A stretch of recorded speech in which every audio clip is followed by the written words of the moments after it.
In a time before Genesis 1, when creation was still a secret kept in the celestial rings, an intriguing story begins to unfold in the ancient pages of the Bible. It is in chapters 6 of Genesis and the book of Job that we uncover the hidden secrets about the sons of God and the Nephilim, enigmatic figures who captivate and torment readers to this day. In the book of Job, we are introduced to a man of integrity called Job, who lived in a distant and mysterious land, with a prosperous life full of blessings. Job maintained a disciplined relationship with God, seeking to live a life of moral uprightness. However, in a terrible twist of fate, he loses everything he had, plunging into an abyss of suffering and despair.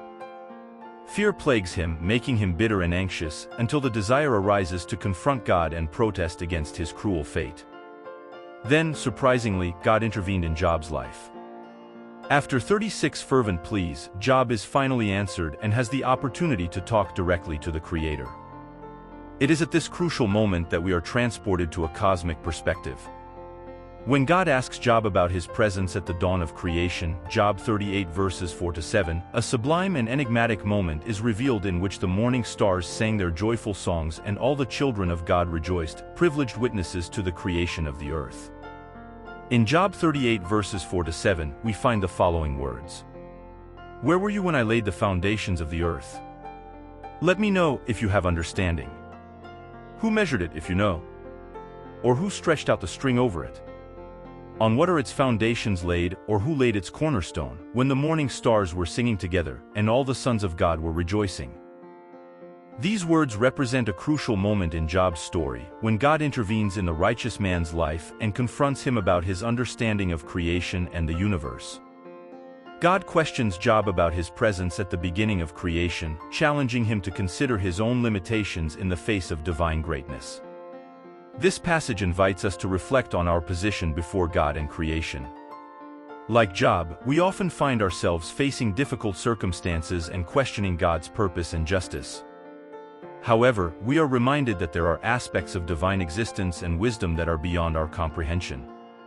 As we reflect on God's words to Job, we are confronted with the grandeur and mystery of creation, as well as our own humility before the Creator. It is a reminder that while we may question and seek understanding, we must recognize God's sovereignty and wisdom over all things. In this mysterious passage, we are confronted with the presence of angelic beings known as the stars of the dawn and the sons of God, privileged witnesses to the creation of the earth. Their joy and enthusiasm resound through the centuries, inviting us to dive into a deep and unfathomable mystery involving divine glory, power, and wisdom. Prepare yourself, for we will enter a world full of enigmas, where ancient truths and heavenly secrets are waiting to be unraveled. The story of the children of God and the challenges that permeate creation takes us into a universe where fear and fascination go hand in hand. Fallen angels are rarely mentioned in the Bible, as the vast majority of angels in heaven never fell from grace and went to the dark side. However, some chose to do so. The fallen angels didn't keep their beginning, which means they didn't follow the path for which they were created. According to the Bible, these angels are fallen angels, and their leader is Satan, who transforms himself into an angel of light. For God did not forgive the angels who sinned, but cast them into hell and delivered them into chains of darkness, reserved them for judgment. 2 Peter 2 verse 4.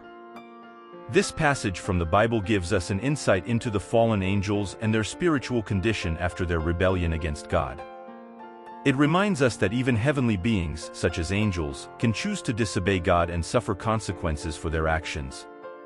This reflection invites us to consider the importance of free will and moral responsibility, even for those who inhabit the spiritual realm. It shows us that the fall is not exclusive to human beings, but also affected the angels who, having been created by God, chose to follow their own path.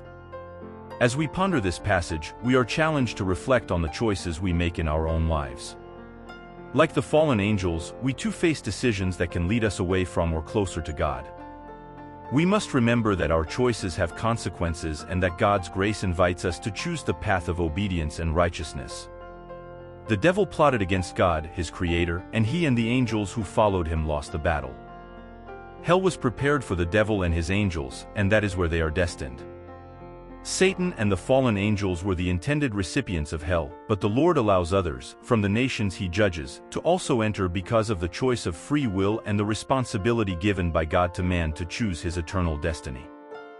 This theme refers to the spiritual battle between good and evil, represented by the rebellion of Satan and his followers against God. The fall of Satan, described in the Bible, is one of the most significant episodes in spiritual history, as it marks the moment when heavenly creation was shaken by an act of disobedience and rebellion. The story tells us that Satan, originally one of the most powerful and beautiful angels created by God, aspired to equal or even surpass God's position. His ambition and pride led him to rebel against God, seeking to establish his own dominion. However, the attempt by Satan and his followers to usurp the divine throne was unsuccessful, and they were expelled from heaven and condemned to eternal damnation. Hell is portrayed as the final destination of Satan and his rebellious angels, a place of torment and eternal separation from God. It has been prepared as a punishment for those who choose to oppose God's will and follow the path of rebellion. However, it is important to note that hell was not originally intended for human beings, but for fallen angels. Even so, God's justice is seen in the way he deals with humanity. Although hell was initially prepared for the rebellious angels, the free will granted by God to human beings also makes them responsible for their choices. Those who, like the fallen angels, choose to reject God and follow the path of sin, also face the possibility of eternal consequences in hell. This reflection leads us to consider the seriousness of the choices we make in our lives. Like the fallen angels, we are faced with the decision to follow God's will or rebel against him. The story of Satan and his followers warns us of the terrible consequences of rebellion and reminds us of the importance of seeking holiness and obedience to God in all areas of our lives.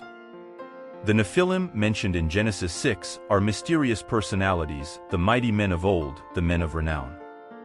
The Bible tells us that they arose when the sons of God cohabited with the daughters of men, giving birth to a race of giants. The identity of the sons of God is the subject of debate, but various perspectives suggest that they were spiritual beings or angels who united with human women, resulting in the Nephilim. These Nephilim represent a crucial point in the biblical narrative, indicating a mixture between spiritual beings and humans that defied divine designs. It happened that when men began to multiply on the earth and daughters were born to them, the sons of God saw that the daughters of men were beautiful and chose for themselves those who pleased them. Then the Lord said, "Because of man's wickedness, my anger is kindled. I will destroy them completely, along with the wild animals, the creeping things and the birds of the air. I repent of having made them." Genesis 6 verses 1-7. This passage from Genesis describes a crucial moment in the biblical narrative, where the sons of God, interpreted by some as angels, enter into a relationship with the daughters of men, resulting in the Nephilim, who are described as mighty, men of renown, and of great stature. This union between heavenly beings and humans resulted in a generation of powerful and renowned beings on earth. Reflection on this passage can lead us to consider the nature of sin and its influence on human history. From the account, we realize that the corruption and perversity of human beings was so great that God decided to destroy the whole earth with a flood. This decision reflects the seriousness of sin in God's eyes and the need for divine justice in the face of human rebellion.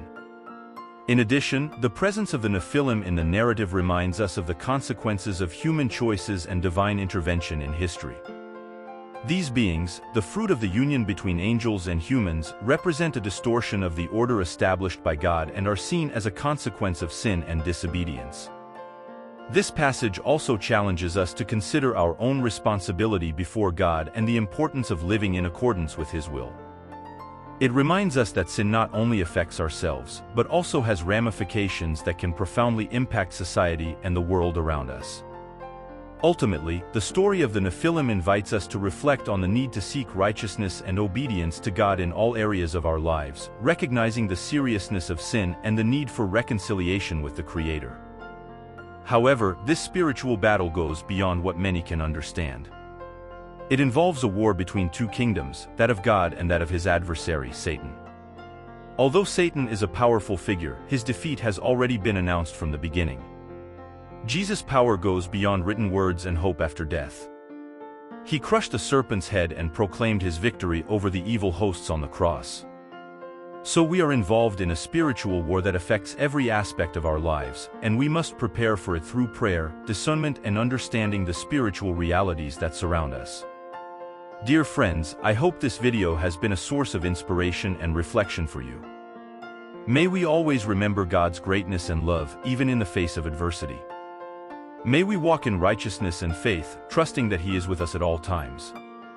May the stories and teachings shared here help us strengthen our relationship with the divine and live a life that glorifies the Lord's name.